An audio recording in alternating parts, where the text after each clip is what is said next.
എല്ലാ മാന്യ പ്രേക്ഷകർക്കും പൃഥ്വീസ് വേൾഡിൻ്റെ മറ്റൊരു എപ്പിസോഡിലേക്ക് സ്വാഗതം.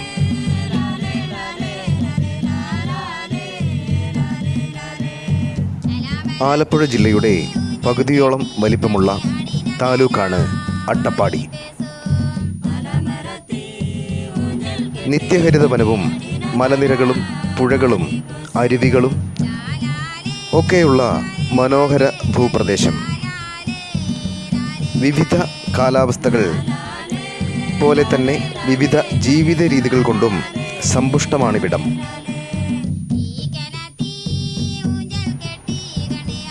ഇന്നത്തെ നമ്മുടെ യാത്ര താവളം വഴി പാലൂർ എന്ന സ്ഥലത്തേക്കാണ്. താവളത്ത് നിന്നും മുള്ളി വഴി ഊട്ടിയിലേക്കുള്ള അതിമനോഹര പാതയിലൂടെ യാത്ര ചെയ്ത് തേക്കുവട്ട എന്ന പ്രദേശത്തെത്തും. അവിടെ നിന്നും ബൊമ്മിയാമ്പടി വഴി പാലൂരിലേക്ക്. പുതൂർ പഞ്ചായത്തിൽപ്പെട്ട ഈ പ്രദേശം കാർഷിക മേഖലയാണ്.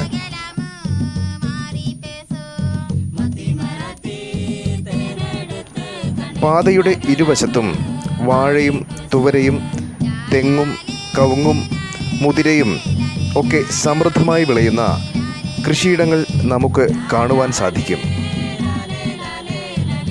അട്ടപ്പാടിയുടെ ഗോത്രജനതയുടെ പ്രധാന വരുമാന മാർഗങ്ങളിൽ ഒന്നാണ് കന്നുകാലികളും ആടുകളും.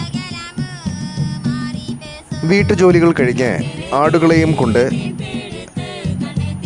മേച്ചിൽപ്പുറങ്ങൾ തേടുന്ന സ്ത്രീ പുരുഷന്മാരെ പോകും വഴിയിൽ നമുക്ക് കാണുവാൻ സാധിക്കും.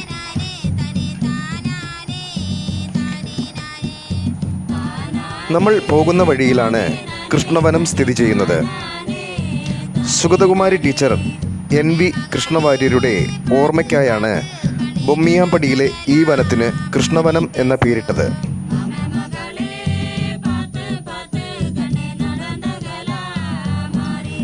കവിയത്രി അന്ന് കുറിച്ചതിങ്ങനെ: അട്ടപ്പാടി തൻ അഴൽ കുന്നുകളിന്നും ബാക്കി, വെട്ടിയ മരക്കുറ്റി കുരിശിൻ നിരബാക്കി, കൊന്നൊരായിരം കാടിൻ പ്രേതബാധകൾ ബാക്കി. ഈ വരികളിൽ നിന്നും നമുക്ക് ഊഹിക്കാവുന്നതേയുള്ളൂ അട്ടപ്പാടിയുടെ അന്നത്തെ അവസ്ഥ.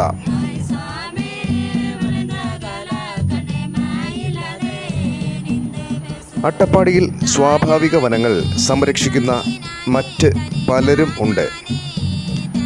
വരണ്ട അട്ടപ്പാടിയെ പച്ചപ്പണിയിക്കുന്നതിൽ പ്രധാന പങ്കുവഹിച്ചത് അട്ടപ്പാടിക്കാരായ അഹാഡ്സ് ജനകീയ സമിതി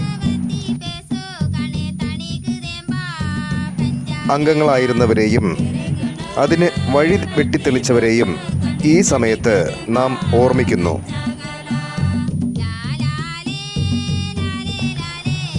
വീണ്ടും അട്ടപ്പാടി വരൾച്ചയിലേക്ക് പോകാതിരിക്കട്ടെ. നമ്മൾ പോകുന്ന വഴികളിൽ നിരവധി പൂമരങ്ങളും ചെടികളും കാണാം. പൂക്കളിൽ നിന്നും തേൻ കുടിക്കുന്ന കിളികളും വണ്ടുകളും ശലഭങ്ങളും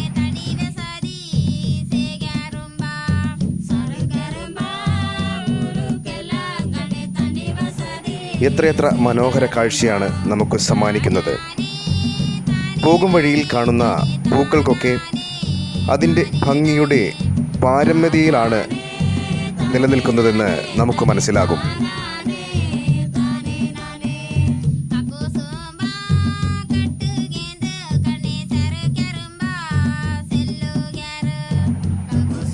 പഴയ കടകളായിരുന്ന കെട്ടിടങ്ങൾ കാട് കയറിയ നിലയിൽ പലയിടങ്ങളിലായി നമുക്ക് കാണാം. നമ്മൾ പോകുന്ന സമയത്ത് ചെറിയ ചാറ്റൽ മഴ പെയ്യുന്നുണ്ടായിരുന്നു. പാലൂർ ഊര് അതിൻ്റെ ഭംഗിയിൽ നിലനിൽക്കുന്നു.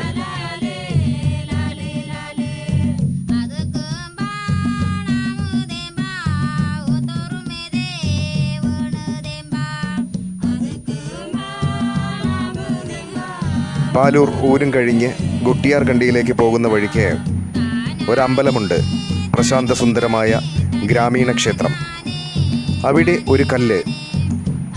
വ്യത്യസ്ത ഭാവങ്ങളിൽ നിന്ന് നോക്കുമ്പോൾ ആ കല്ലിന് ആനയുടെയും പന്നിയുടെയും എലിയുടെയും ഒക്കെ രൂപം പോലെ നമുക്ക് അനുഭവപ്പെടും.